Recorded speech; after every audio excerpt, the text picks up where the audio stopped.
Hello, in this video I'm going to be teaching you how to add your own questions to an assessment in Aware. My name is Wendy Dela Cruz and I'm the District Assessment Specialist. If you have any questions about this video or anything else related to Aware or online testing, please feel free to email me or call my office number. So some special considerations to think about when you are adding your own questions. When might you be doing this? Typically you might be using a previously created test and you want to enter the assessment in Aware so that students have the ability to test online. And it also allows you to have access to the data to analyze for yearly trends. Another thing that's important to think about is you might have a lack of items in your item bank. If you're a pre-K, kinder, first grade, and even some second grade teachers, you might not have any or very little items in your item bank. Also, if you're a non-core content teacher, then you probably will not have any items in your item bank, and so therefore you're going to have to enter your own questions. Some other important considerations are to think about linking your resources to associated questions, and I'll show you what that means in a second, but that allows the students to be able to see the resource, like for example a passage, and the question next to it at the exact same time. That could also be a map or some kind of other graphic like a science experiment. The other thing that you need to do is add your TEKs and the correct answers. Another important thing to think about is if you're adding images, does it need alt text? In other words, if you're adding a graph, does it need to have any of the parts of the graph read to students? And I'll show you how to do that in this video. When you log into Eduforia Aware, make sure to go to the Assessments tab. Then we're going to go down and enter Create a New Blank Test. When creating any assessments in Aware, please follow our district naming conventions. Start with your campus name, subject, then your grade, some kind of information to differentiate the unit you're studying, and then a month and year is also very helpful. So, for example, let's say that I'm at Wilshire Elementary and I want to do a kindergarten math assessment, and then maybe I'm going to be studying capacity, and it's going to be in September 2020. You also have to set the subjects and then add your course. This lets it know which TEKs to pull from. Okay. You can assign these approaches, meets, and mastered standards now, or you can do that later. Generate the test. It generates as a blank test. I'm going to click on the plus sign, but this time I'm going to add item. I need to decide what kind of item that I'm going to be doing. For the purposes of this test, I'm going to be creating this capacity assessment for kindergarten. And so I'm going to do a selected response. You have the two choices of multiple choice or multiple selection. I'm going to do a multiple choice. You can go ahead and add the standard now. You can filter by the word that matches your skill, or you can also scroll down and find the TEK as well. Then you can type in your question. It's really easy to copy paste if you go ahead and have that. If you have those words already set, Control C, and then right here where it says enter question text, Control V, and it types it like that. You can also, of course, type anything you would like as well in this section. Okay? You can do anything formatting wise. If you want to go ahead and highlight the word more and press make it bold, you can do any of those kinds of formatting things using these functions right here.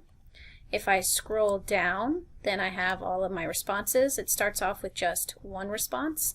I can type anything in here, but since this assessment has pictures, I can click on my picture and I can right click, copy it, go back into my assessment, and I can paste or Control V. There we go. Okay, so if that's not big enough, I can double click. I can do this with any image. I can double click and then I can change the width. This takes a little bit of experimentation to figure out which size is going to work for you, but notice when I changed the width, the height automatically changed because that ratio is locked.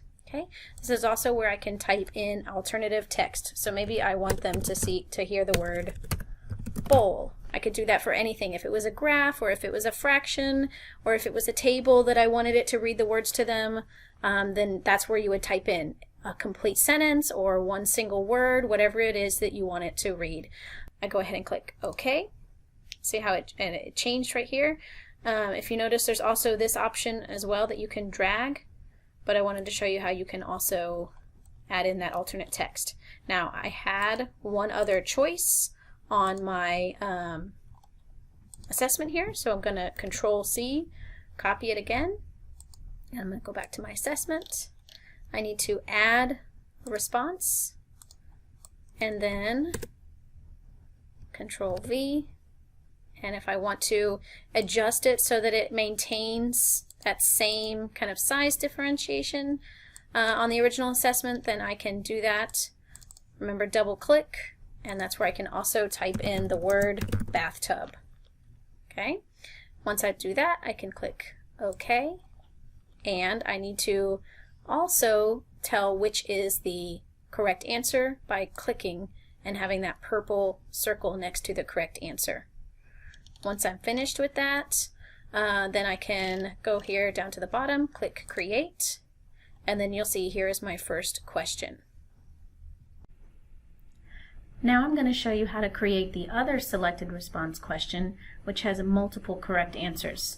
Same as the other procedures, we click here on the blue circle, plus sign, and add our own item. I'm still going to keep my selected response question type, and I'm going to switch it from multiple choice, which has only one correct answer, to multiple selection, which can have many different correct answers.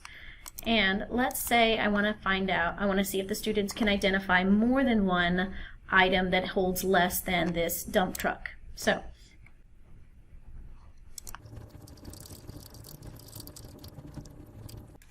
and I'll enter a few times and then give them an image to help them understand better.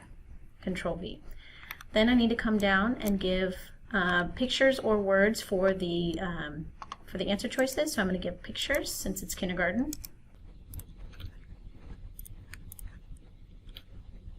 I come here to add a response.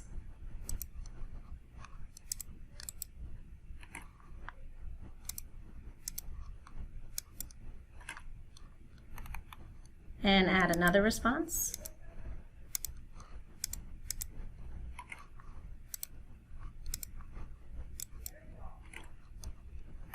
And as with any image, I can drag it by clicking on that black square, and I can also add alternative text so that it will read anything to the students that needs to be read to them. Click OK.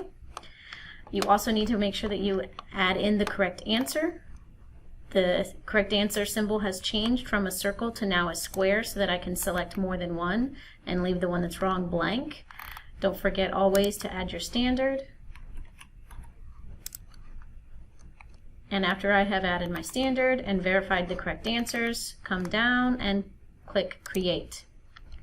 With any questions, you will see the green underline to indicate that that is the correct answer for this question. And on this multiple selection question, you'll see these two green underlines to indicate they're both correct answers. Now I'm going to show you how to add a constructed response question. So let's go ahead and press that plus sign to add a new item. This will add it below my question one. If I wanted to make it my first question, I could click there, but I'm going to click here, add a new item. And this time I'm going to make it a constructed response. A constructed response is a free response question. It's open-ended, and students can type in a number, or they could type in a word, they could type in a phrase, they could type in a series of numbers, a series of words. If you wanted to do comparing, like ordering numbers, ordering decimals, you could have them list, you could give them words and make them put them in alphabetical order. There's all kinds of things. You could also have them explain their thinking, explain their answers. So let's say that we're looking at this question here, which holds less. They have a house or a bag. I could go ahead and add this as my question. I just copied it, Control-C, go back to my Aware window. Here on Enter Text, Let me have my Control V so that I have my which holds less.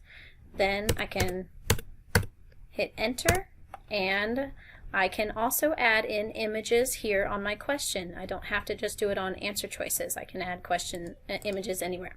So I'm going to select my house, Control C to copy it, go back, Control V to paste, and then I can come over here and then give it a couple of spaces, or go back and add in my image of the purse.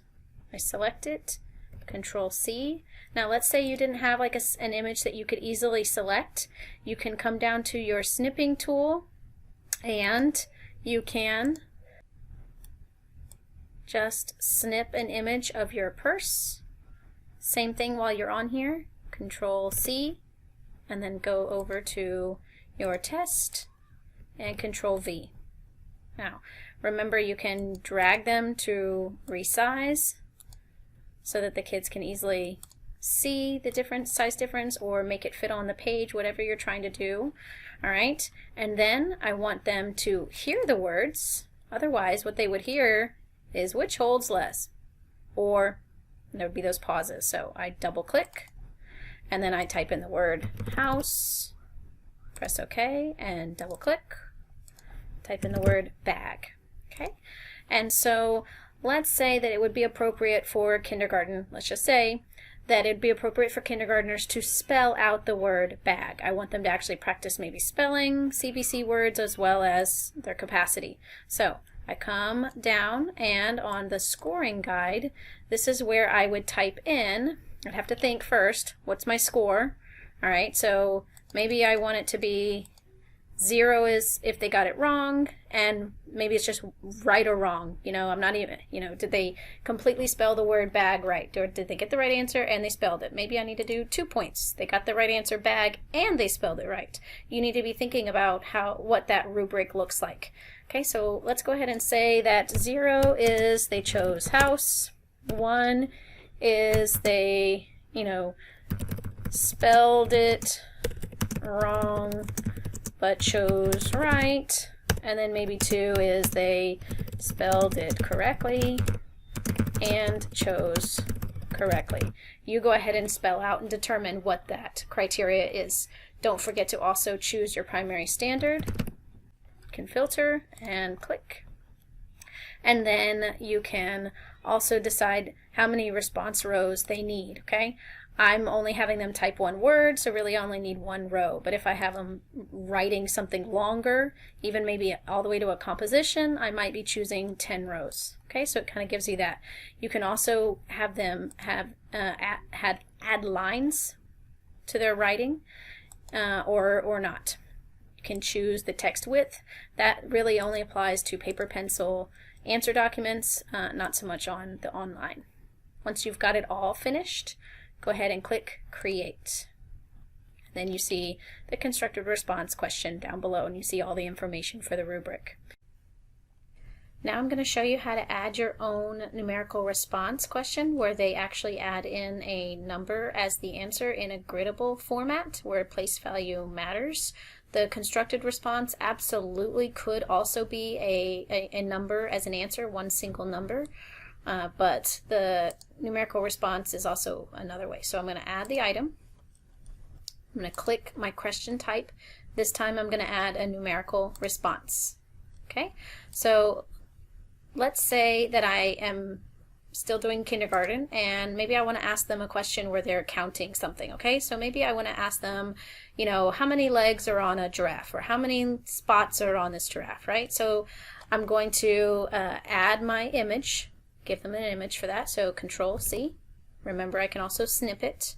Go back to my test, and here on the enter question type, let's say, how many legs does a giraffe have?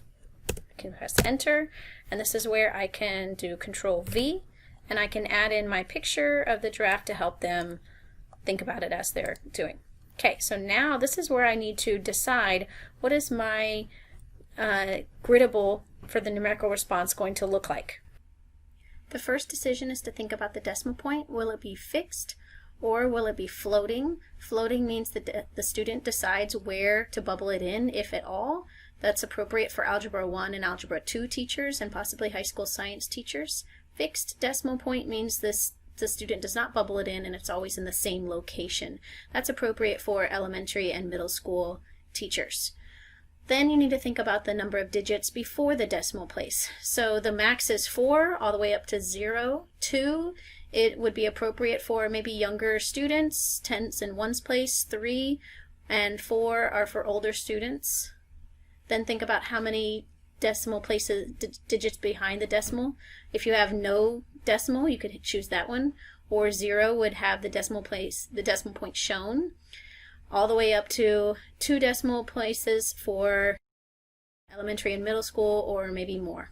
You can also think about if you would allow negative values, that would be appropriate for middle school and up. So I'm also going to add in, if I scroll down, I add in what is my correct answer, and my correct answer is 4. Don't forget to also give that standard, and I'll filter it again by, well, it's not capacity, but maybe counting. Let's see, they can count forwards. There you go. Okay, and I'm going to hit create. Now I'm going to show you how to add in a resource. This could be a variety of things. It could be a picture that you want students to be able to look at for numerous questions. Say that's a graph, or say it's an experiment or a map.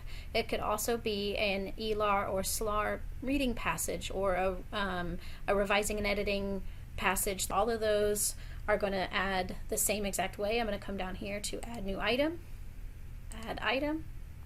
This time the question type seems a little bit counterintuitive at first, but it's a resource. Okay, it changes wildly at this point, and this is where we need to go ahead and get started. So the resource title, you want to give it a title. So if this is a passage, you might want to give it the name of the passage.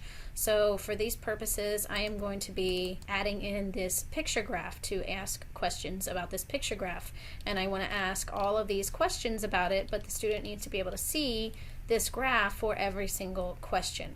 Okay, so because when they take the test online, they will see a question only, and if you want them to see some kind of picture or passage, you need to link that picture or passage to every single question so that they see it as like a dual screen setup. Okay, so I'm going to go ahead and call this Richard's Farm Animals, since that is the name of this graph. Okay, so right here I'm going to type in Richard's Farm Animals, and this is where I would type in the, you could type in a text if you had it like that, or I'm going to screenshot this image. So this is where I'm going to take this information from the introduction, and then I'll type a version of it. It would be easier, of course, if I could copy paste it. So then I'm going to go ahead and snip a copy of this graph. So I'm going to use my snipping tool, click new, and then select the entire image, Control C, and then Control V to paste it into my graph, to my question. Alright, remember I can always change the size of it to make it bigger or smaller, and then especially because there are a lot of words on here that I might want my students to be able to hear, I'm going to double click on it, and then everything in the order that you would want it to say, I'm going to write. So Richard's Farm Animals is the title, period, and then let me come down and look at those words in order. After that, I'm going to type in goat, comma, cow, comma, chicken, comma, horse, comma, pig. Anything that I would want students who are hearing this assessment to hear. Okay, so then I press OK, and then it's saved in there. Notice there's no teaks or correct answers or anything like that to do to this. This is really just the resource. I hit create. There are no questions assigned to it. I know that because it says 0 linked items. And I'm going to add a question to go with it. So when I look at my first question, it's which animal is fewest. So I'm going to type that in under enter question, which animal is fewest, question mark. And if I want it to be selected response, then I'm going to go ahead and maybe give the words cow, chicken, pig. You can decide how many responses to give. I could keep going and have it have 5 different animals for them to select. I could only have 2, I could have 3, I could have 4. It's up to you what you do, how many you choose, and then don't forget to put the correct answer. I'm not even sure what the correct answer is, but then I want to make sure that I set my standard, and so it's graphing, and so we'll hit create. This is now where I'm going to link it. Okay, I want to link the question. This is my only resource, but if I had multiple passages or multiple resources, then I would have to choose the correct one. That's why it's important that you give it the correct name, Richard's Farm Animals. That's why you know, so you know what resource it is, and hit update. Then you'll see that this has changed to one linked item, and then my question is right here as well. In case you're wondering why you don't see the whole graph, it's because Aware goes ahead and shrinks resources so you don't have to scroll down as much to see it. Notice that when I move over the resource, it changes to this hand. I can click it, see my whole resource, and then I can click it while you see the hand to make it go back. All right. I could also unlink it if I wanted to, but I'm going to leave it. All right, and then I can add in multiple questions. If I add a new item here, it would already be linked. If I add a new item here, it would not be linked. So I'm going to go ahead and add a new item here, add linked question. Notice if I do here, it just says add an item. You can go ahead and click here, but then you're going to have to make sure that you keep linking it each and every time. So make sure you click this one right here that is within the white box. It shows that these questions are linked to this resource. So I'm going to click add new item, add linked question, and then go back to my test. How many goats are there? All right, so then that is going to be a numerical response question. How many goats are there? Okay, make sure that you get your standard. That's the thing you got to make sure that you do every single time. Make sure you have your right number of decimal places, and I'm going to choose 0 this time. Let's say there are 3 goats, I don't even know, and click create. So still here I see that these questions, they're in the same white box as the resource, so that I can tell that the students are going to be able to see the graph on one side of their screen and question 4 on the other. Then they'll go to the next question 5, but they'll still be able to see the graph at the exact same time. So now I want to show you briefly what it looks like for the students for online testing. So I would come here to administration, and this is a really handy tool when you are looking at the different features and what your test is going to look like. Come here to preview online testing, and then you can see a small version, a pop-out version of what their screen would look like. Their screen would really fill up the entire page, not just be this small little pop-up, but you at least get the idea. So I can have see my question, and then I can see my 2 answer choices. Come down to the next question and see this is my constructed response. So that's where I had to type in bag as my answer, right? And then let's say that one was the correct answer. All right, and then this one, how many legs does a giraffe have? And so then I gotta type in the correct place value, and maybe 2 decimal places is not the correct type of griddable for a kindergartner in that situation. So it's always good to look at that and go, oops, that's not going to be the best option for my students. Question 4, this is what I was talking about. They see their image over here, their graph, and then they can pick their answer over here to the side. Any resources you put in will not be read out loud to them. So just be thinking about that. It won't read it out loud to them. Okay, so then if I go to question 5, remember that was my other linked question, and now I can see the graph and they can scroll down and then type in their answer. This time they have that decimal place there. Okay, so I wanted to show you what that looks like to link a question to a resource.